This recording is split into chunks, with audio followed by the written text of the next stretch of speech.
Xin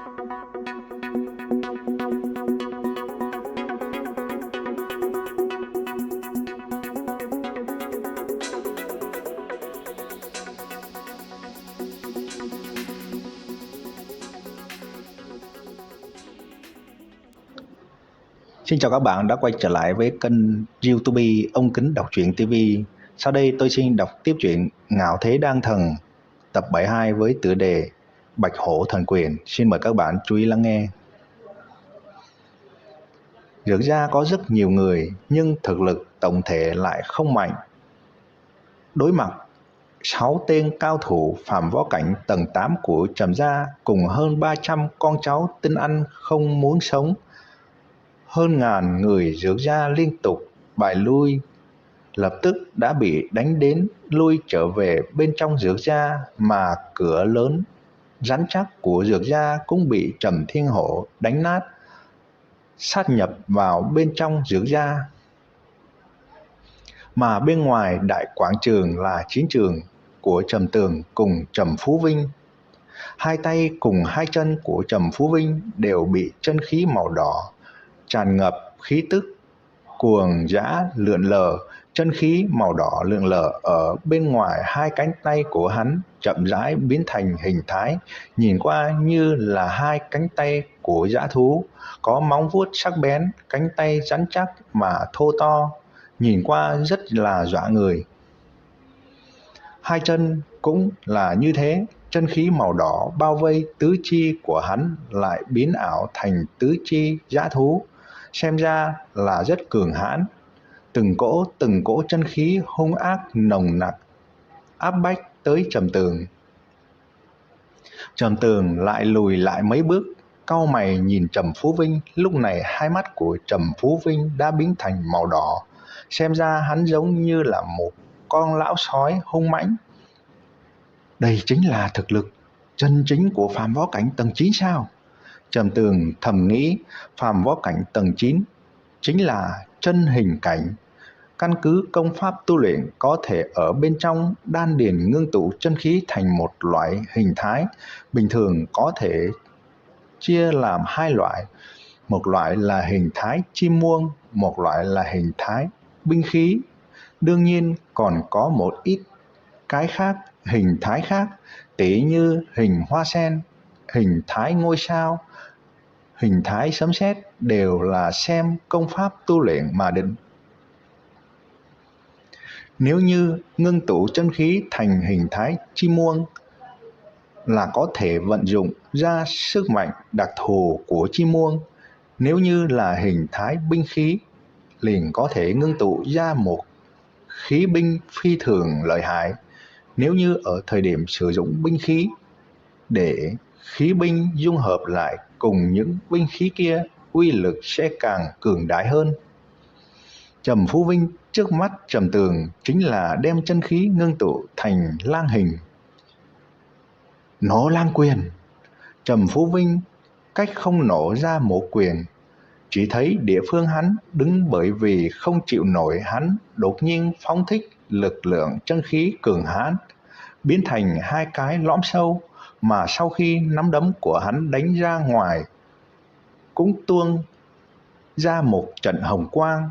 Trong nháy mắt hồng quang nổ tung biến thành vô số sói mở miệng rộng ra, tạo thành một vách tường hướng Trầm Tường ép tới. Những chân khí này hóa thành đầu sói hàm chứa sức mạnh cường hãn. Trầm Tường dám khẳng định nếu như thân thể hắn bị bắn trúng cũng sẽ phải chịu trọng thương. Chỉ thấy hai tay của hắn đẩy một cái, đánh càn khôn chân khí ngưng tụ ở trong đan điền ra, ngưng tụ thành một mặt tường khí cương che ở người của hắn.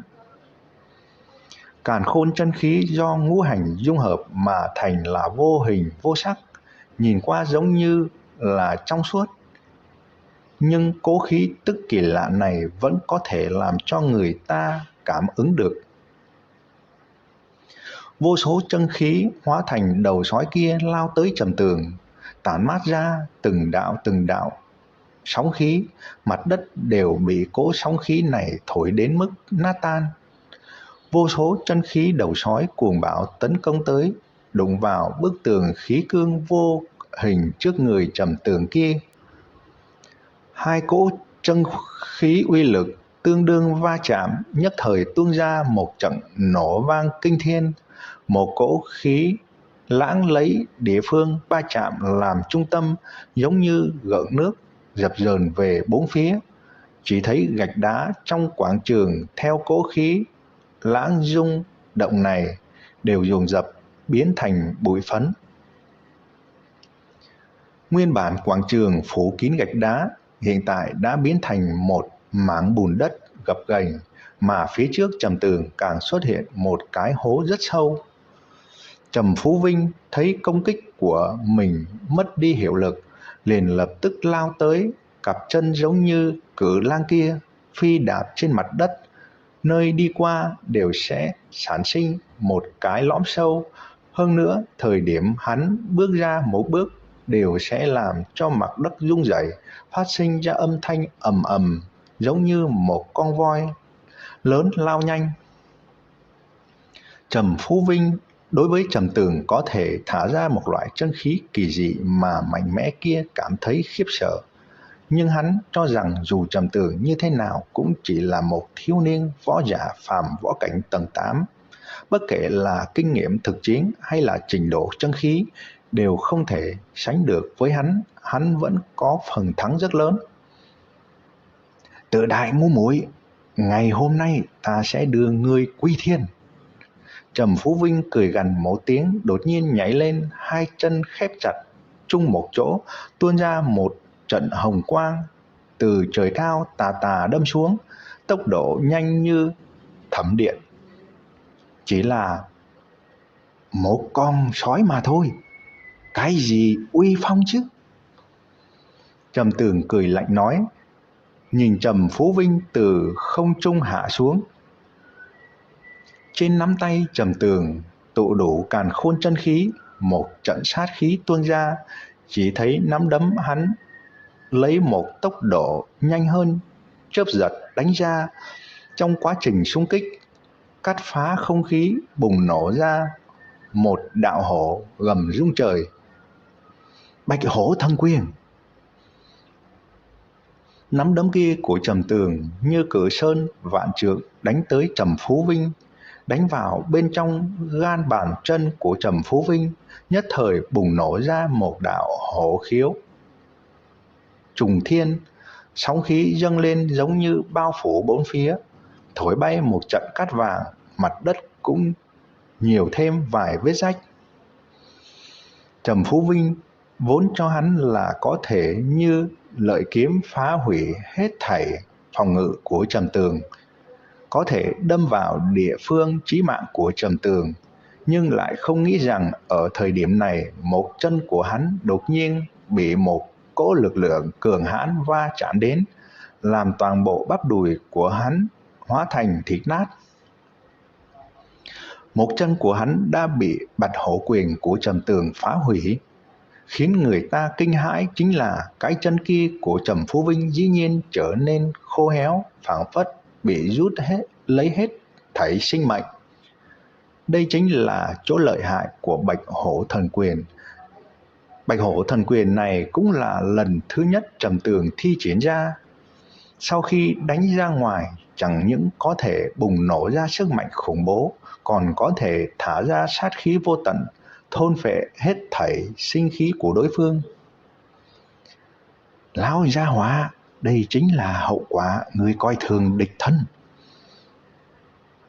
Trầm Tường lạnh giọng nói, chỉ thấy hắn lao nhanh mà lên, trong nháy mắt liền xuất hiện ở trước mặt Trầm Phú Vinh. Trầm Phú Vinh lúc này vừa sợ vừa giận vừa hận, bây giờ hắn còn không biết vừa nãy Trầm Tường sử dụng loại chân khí nào. Loại chân khí đó làm hắn chưa từng nghe qua. Loại chân khí kia xem ra một điểm thuộc tính cũng không có, giống như là sức mạnh thân thể nhưng cũng không phải. Chớ đắc ý, người bây giờ cũng là đèn cạn dầu rồi. Trầm Phú Vinh phất nắm đấm lên, nghênh tiếp Trầm Tường lao tới. Hắn cho rằng vừa nãy Trầm Tường nhất định là dùng hết chân khí mới có thể chống lại hắn công kích. Hơn nữa, Trầm Tường cũng chỉ là phàm võ cảnh tầng 8, chân khí sẽ không quá hùng hậu. Nhưng Trầm Phú Vinh sai rồi, sai đến quá mức. Sau khi hắn đánh ra ngoài một quyền, Trầm Tường dĩ nhiên lại dùng Bạch Hổ Thần Quyền đánh trả hắn, giống như vừa nãy. Sau khi tuôn ra một trận hổ gầm lanh lảnh, một cỗ sức mạnh mênh mông tràn vào cánh tay Trầm Phú Vinh, phá hủy cánh tay kia của hắn. Ngươi! Trầm Phú Vinh bị cỗ lực lượng này đánh bay, hơn nữa hắn còn phun ra một ngụm huyết. Lúc này hắn đã không có một cánh tay cùng một chân. Hơn nữa Bạch Hổ Thần Quyền vừa nãy kia của Trầm Tường còn chấn thương lục phủ ngũ tạng của hắn. Các bạn vừa nghe xong truyện Đạo Ngạo Thế Đan Thần tập 72 với tựa đề Bạch Hổ Thần Quyền. Ở video tiếp theo tôi xin đọc tiếp truyện Ngạo Thế Đan Thần tập 73 với tựa đề Đại Cục Đã Định. Xin mời các bạn chú ý theo dõi. Xin chào và hẹn gặp lại các bạn.